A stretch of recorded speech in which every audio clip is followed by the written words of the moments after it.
Hello BookTube, Sarah here, and welcome to my channel.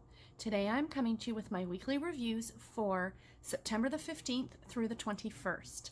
I read 4 books this week, so let's jump in and get started. The first book that I finished this week was The Rogue You Know by Shana Galen. This is, of course, a historical romance. It is book number 2 in the Covent Garden Cubs series. This was narrated on audio by Beverly A. Crick. She always does such a great job with historical romances. She's one of my favorites. Her and Justine Irie. They are absolutely fantastic. Published originally in 2015. Average rating on Goodreads of 3.79 stars. I gave this one 4 stars. This is one that I read for Romanceopoly. This was for the category of Mayfair, which was to read a historical romance novel that has a class discrepancy in it. And in this story, our 2 main characters are Suzanne and Gideon. And there is a big class discrepancy between the 2 of them. She is part of the nobility and or the upper class, and he is a pickpocket, thief, murderer, whatever you want.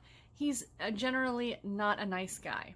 As the book opens, he is trying to steal this necklace to get his last big score. You know, he wants to steal this necklace and then he can sell it and then take off and leave London and, you know, kind of start a new life where he doesn't have to live that thieving, you know, part of a gang lifestyle, essentially. So he ends up, you know, kind of getting caught stealing this necklace, and he ends up breaking into Suzanne's house. And he doesn't realize whose house he's in, because in the first book, his friend Marlowe married Suzanne's brother. So that's how the stories are all interconnected, that the Covent Garden Cubs are this gang, essentially. And, you know, of thieves and stuff like that. And there is a 3rd book, which I'm looking forward to reading as well. But anyway, so Gideon and Susan meet.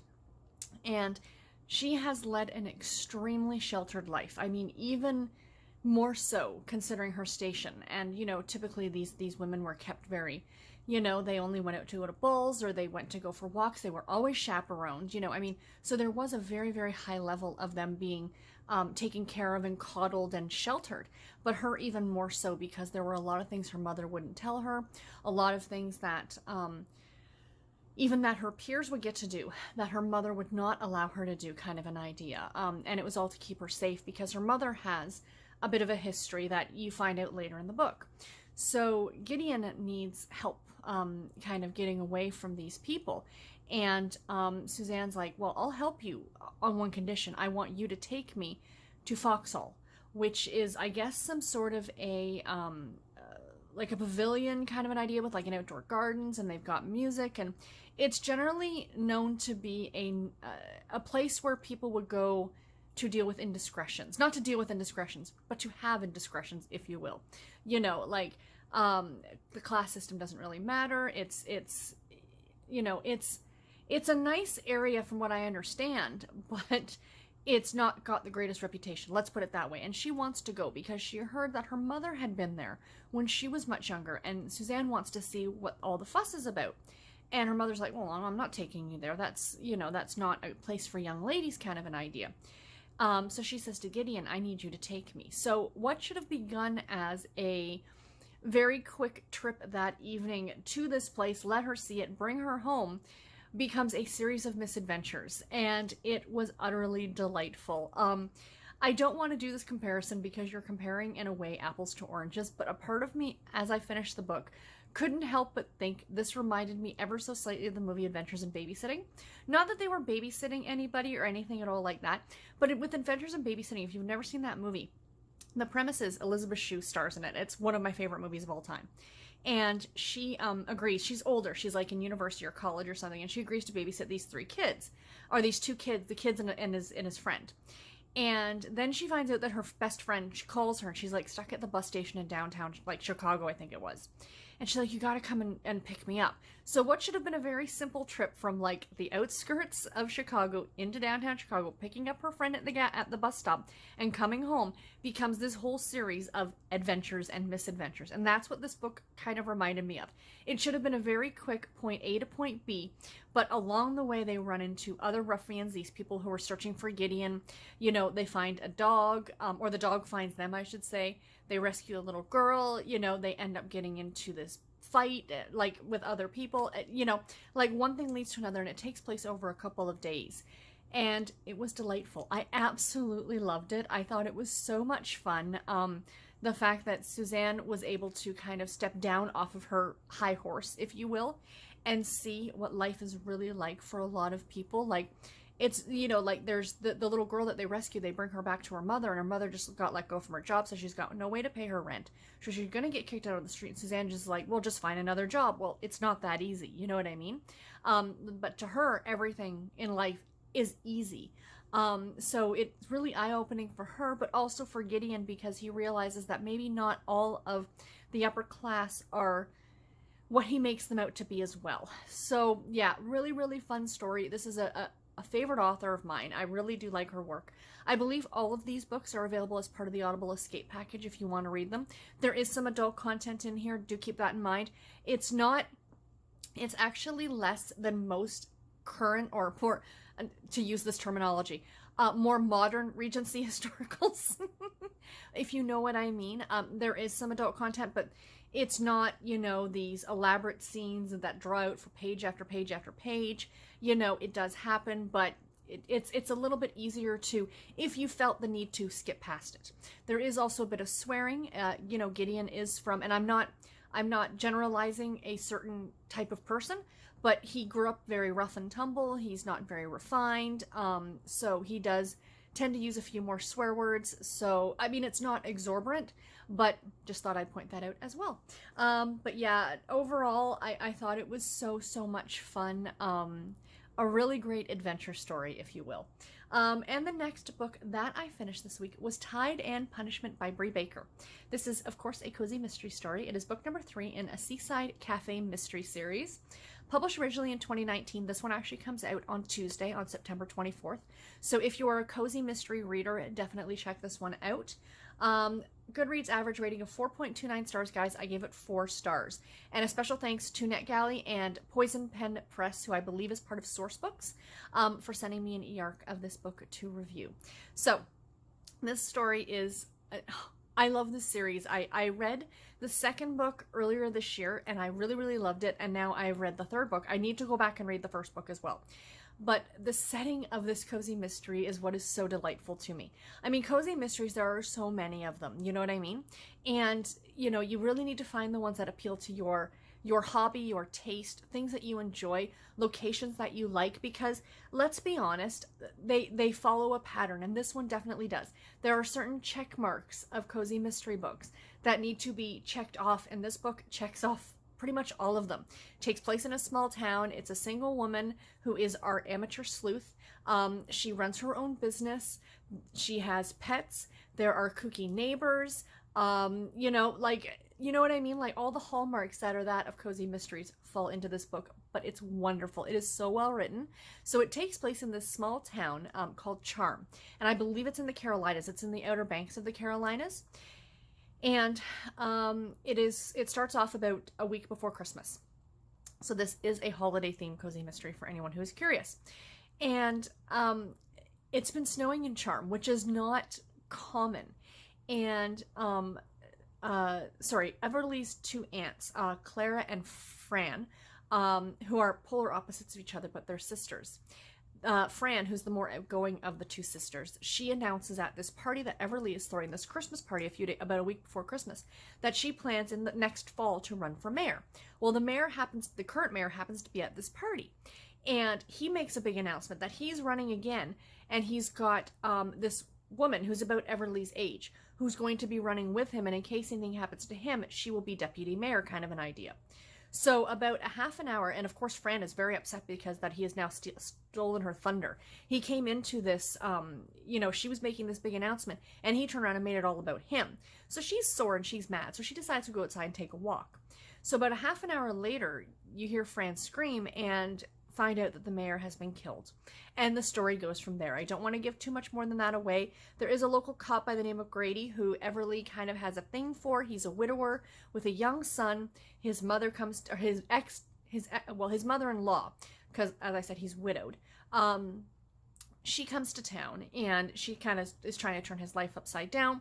Plus, the town is trying to get ready for Christmas, and it's very, very festive as well. Like, if you are looking for a good, cozy mystery that takes place at the holidays, this one definitely fits the bill. I love the animals in this one. She has a cat who's actually, like, a stray, but she feeds him and he comes in and out, or she comes in and out on her own. And he's got a seagull, or she has a seagull named Lou. And I kind of love the seagull. Like, it's not fantastical. It's not a magical realism type of an idea. He doesn't talk to her. Nothing at all like that. Like, he's not sneaking her clues on the side. He's just a seagull, but he happens to be tamed, and she can actually feed him and things like that. So, just so you know, there's not that fantastical element in here, but still absolutely delightful. I loved it so, so much. Like I said, I have to go back and read the first book, and I do hope that more of these books are going to continue. The small store the small shop that Everly owns is called Sun, Sand, and Tea, and it is a cafe right on the beach that she serves foodstuffs like finger foods and soups and things like that, sandwiches, but also she keeps on tap 20 different kinds of iced tea. I'm like, I would be in heaven if I had anything like that near me, because you guys know I am a tea addict. I love it, love it. So yeah, again, please check this series out. You will adore it. So as I said at the beginning of this video, and I just realized it, 4 books I finished this week and not a contemporary romance in the bunch. The next one that I finished was How to Flirt with a Naked Werewolf by Molly Harper. This is a paranormal romance, of course, based on the title. This was narrated on audio by Amanda Rossini. This is the first book in the Naked Werewolf series by this author. I think there's 3 books in total in the series. Published originally in 2011. Goodreads average rating of 3.98 stars, guys. I gave this one 4.5 stars. I loved this book. Absolutely loved it. For my challenges, this was also for Romanceopoly, and this was Creature Crescent, which is where you had to read a book where one of the main characters is non-human. And one of our main characters, Connor, is a werewolf. Fits the bill. So yes, this book was hysterical. Absolutely hysterically funny. I loved it. If you get a chance to listen to this one on audio, I recommend that you do so now. It's not part of the Audible Escape package, and you are not going to find it on Overdrive, and you are not going to find it on Scrib. Reason being is because this is an Audible original. This was produced especially for Audible. So when you see that, you are not going to find it anywhere other than Audible. I don't even think you're going to find it on Google Play, and you're not going to find it on like Apple, you know, does Apple have audiobooks? I don't know. I don't use Apple products. I love apples and I eat them every day, but I don't use Apple products. So you're not going to find anywhere other than that. But if you have an extra credit kicking around, and the beauty part about Audible is even if you use a credit and buy it, or you pay like with your credit card for it, if you don't like the book, you can return it, and they like no questions asked. So you're really not losing out if you want to give it a shot, and I highly recommend that you do on audio. The woman who they got to do the narration on this had the perfect dry wit to portray Mo, which is our female lead in this book. I'm not going to tell you her real first name because that's part of the plot that comes out later, and it's so funny. So anyway, the plot of this story is that Mo kind of grew up on a commune. Her parents are, you know, old school hippies. They only believe in eating completely organic, and, you know, she was homeschooled for the first so many years of her life until she personally had enough, and she rode her bike down to the public school and was like, yo, I want to be enrolled. I need some normalcy in my life. So then she ended up starting to go to public school. And her parents got so mad at her because, oh my gosh, horror of horrors, she got a part-time job working at a drive-through, or not a drive-through, a drive-in kind of a restaurant. And she was a car hop. And they served meat. And she has been scrutinized by her mother specifically. Her father's more like, hey, do whatever you want kind of an idea. But her mother has been trying to micromanage her life. She moved an hour away, and she would still come home and find her parents at her house. They just decided to come up and see her. Her mother would call her doctor's office to try and get her test results because she thought that there were things that Mo was keeping from her. So she finally is like, I've had enough. And her parents end up going away to this festival for a few days. And she had had this plan for quite some time. She moves to Alaska from, I think, from Mississippi. So it's quite the culture shock. So she goes to this small town in Alaska called Grundy. And if you love the show Northern Exposure, you will adore this book, except for the whole, you know, werewolf part of it. But I'll get into that in just a second. As you guys know, I am not a fan of paranormal romance. Shifter novels are my least favorite thing, but this book, again, I'll get into it in just a second. So she moves to this small town of Grundy, Alaska, and it's very much a Northern Exposure TV show vibe. You get these kooky characters, you know, the town locals, and it's delightful. Again, on audio, you know, the voices that the narrator does, especially for Evie, which is Mo's new friend. She works at the local diner, or she owns the local diner, and Mo steps in to help after an incident. They're wonderful. The characters in this story made this story so, so good. So anyway, going more into the plot, there's a couple people who are attacked in and around the town, and it looks like it's wolf attacks. And then we find out that it's Connor, right? Cooper. I'm so sorry, I call him Connor. It's Cooper is our werewolf. That when he changes into a werewolf, he doesn't necessarily 100% remember what he does. And he's starting to doubt that maybe he's the one who's been doing these attacks, but he's now started a relationship with Mo. So the story kind of goes from there. They're trying to figure out what's going on and why and whatever. So yes, so throughout the course of the story, Cooper does change back and forth a number of times from werewolf to human. And you know, you guys know, and I've just said it, like these are my least favorite types of romances. My thing is, and I think after I finished reading this book, I kind of came to realize what it is that I don't like. I am not a fan in my books of the magical, the mythical, the made up, like the extra. I know they're all fiction, so they're all going to be made up. But what I mean is I prefer stories that are grounded in reality. If there is a magical realism element, that I can kind of get with. It's one of the reasons I never read Harry Potter. I know a lot of you might be shocked. I have read the first 2 books in the Harry Potter series, and I did not continue because they're just not my cup of tea. I read The Hobbit. I didn't mind it. Never read Lord of the Rings. You know, Game of Thrones has no interest in me. Now, I loved Outlander. But, again, that's got, like, the mystical element of the fact that she time traveled. But the majority of the story is based in reality, like in real times. They are in real times. Do you know what I'm saying? Whereas this one had that fantastical element of the fact that he is a werewolf who can change from, of course, wolf to human. But the reason I loved it so much is because it was so tongue-in-cheek. You know, even she's like, really? You know, like, this is a thing? Like, am I going crazy?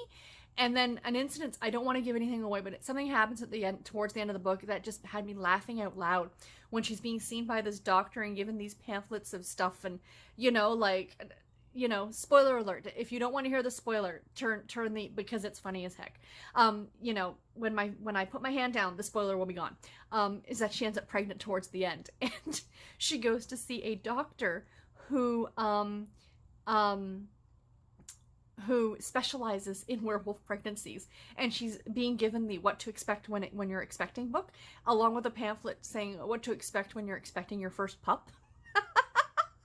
And it says, like, they're born with, like, a full set of teeth, and, like, you know, you'll have a human baby. It won't be like a pup, like a wolf. But oh my god, it was just so funny. So spoiler over. So yes, that's what I absolutely meant by the fact that it was delightful, and I think the humor in it is what that you almost couldn't take it seriously. Does that make sense? Like, I can absolutely appreciate these things when you know you kind of can't take them seriously. When I see books that are written in their complete seriousness and they don't take place in our world, or they do take place in our world but in an alternate reality, you know, and they're very serious and very blah blah blah, you know, those ones are the ones I don't like. But because this one was very tongue-in-cheek, I thoroughly loved it. I absolutely recommend that you pick it up. It's a slightly older book. Molly Harper is a great author. She is so humorous and so much fun. Please do yourself a favor and read this book. And the last book that I finished this week was, excuse me, I've got the hiccups, was Last Pen Standing by Vivian Conroy, excuse me. This is another cozy mystery. Stationery Shop Mystery number 1. So this is the first in a brand new series. Always very exciting to get in on the ground floor. Publication date. This comes out also on Tuesday. So there are 2 cozy mysteries coming out this Tuesday for all of you cozy mystery lovers to go ahead and pick up. Goodreads average rating for this one was 3.88 stars, and I gave it 3.5 stars. Again, special thanks to NetGalley and Poison Pen Press. By the way, I love that press name. And again, I believe they are part of Source Books, for sending me an e-arc of this to review for you guys. So this is the story of a woman by the name of Delta. And Delta's been living in Cheyenne, Wyoming, in the big city, and she's a graphic designer, and she's just not fulfilled in life. It's not what she wants. She doesn't want to sit behind a desk and do somebody else's work, do somebody else's drawings, do, you know, make money for somebody else, essentially. And then she's given this really great gift by her grandmother of a monetary value. So she decides to quit her job, pack up her stuff, and move to this small town called Turndish, and I think it's in Montana, because Cheyenne's in Wyoming, right? So I think it's in Montana. And it's a true Wild West town. They pride themselves on being this old Wild West town where some of the original buildings are still standing from the time of the gold rush. So she is going to work with her best friend, her college roommate, in this shop called Wanted, which is a stationery supply store. And I don't know about you guys, I think everybody does. I do most of what I do digitally. I am not a big one for pen to paper, essentially, but I do love the idea. I will often walk through like an arts and crafts store and look at all the washi tape and look at all the adorable notebooks and, you know, go and look at all the pretty pens and stuff like that. Like, I get it, believe me. And I know a lot of people on BookTube do the bullet journaling. So if that is your thing, you will totally love this series. So essentially, she's only been in town for like a day or so, and you know they're learning about she's learning about the shop that her friend has already established. She's now coming in as co-owner, and they do this event at the local hotel. And during the event that they're doing, like this papercraft workshop, essentially, there is also a gold rush party that every year they do this big party. They've been doing it since the 1920s. They have bands and people dress up really fancy and blah blah blah. And well, after the party, or after their event, and as their Hazel, which is Delta's best friend, after they leave the party, there is a murder that takes place, and then the story kind of goes from there. So again, classic cozy mystery elements. You know, you've got a person owning their an enterprising young woman owning or co-owning, in this case, her own business. You know, there is a animal in the story. There is a local cop. He's a former police officer, but he's still investigating this case that's going on with this murder. It was a good story. I enjoyed it. I thought it was a lot of fun, and there were a few things though that I didn't absolutely love, like the small town sheriff. Immediately, I mean, within half an hour of the person being murdered, had arrested 2 people with absolutely no evidence. I mean, I get that it's a small town sheriff, but it's not Mayberry. Like, you know what I mean? This guy should know just a little bit better. So that I found a little bit unbelievable. The other thing was a lot of the characters seemed to be interchangeable. Even Delta and Hazel, like, you know, you knew who was who, but their personalities were very similar. You also, I found, I don't need pages and pages of description on somebody. I do not need to know this character's entire backstory, but some visuals would be nice. I am big on that, you know, tell me what color her hair is, tell me, is she tall, is she short, you know, is she super skinny, is she, you know, like, does she, I don't know, does she wear her hair always in a ponytail? I don't think we got really any descriptors other than clothing of what our 2 main characters, Hazel and Delta, were wearing. It's Delta who's our main character, but Hazel is her best friend. So, you know, that was a little bit like, okay, who was who? Because, you know, like, you get descriptors like she flipped her blonde ponytail over her shoulder or something like that. You know, like who was who when the 2 of them were in a scene together. And again, the whole thing with the police force, I think, was my bigger driving factor why this didn't get a 4-star rating from me, because I just found him to be completely incompetent and don't know how he holds his job, because it's just a little ridiculous and a little ludicrous. And then the ending of it was kind of like, yeah, you know, like, I feel with a lot of cozy mysteries, you kind of know where it's going. They set out enough clues for the reader, and that's part of the fun, is playing that armchair detective part of it. And I think that's why so many people love cozy mysteries. At least that's one of the reasons I do. And you know what? This one I kind of really had figured out right from the get-go almost. Whereas in, what was the other one? Tide and Punishment, it wasn't until almost the very end I'm like, oh wait, I think it's this person, and then I was right. But that one totally kept me guessing throughout the entire book. I mean, this one, don't get me wrong, still highly enjoyable. If you guys like a cozy mystery, definitely check this one out, especially if you're into bullet journaling or paper crafts or anything at all like that. There were just a few things that didn't completely sit 100% with me, and it was mostly to do with the extremely incompetent police force. So anyway, guys, that is everything that I read this week. Please let me know in the comments below, what did you read this week? What was your favorite book that you read this week? And have you read any of the books that I have talked about? If you haven't, are there any of them that you now want to pick up? Because I'd love to know that as well. And until my next video, everybody, take care and happy reading. Thank you all so much for watching. Bye, guys.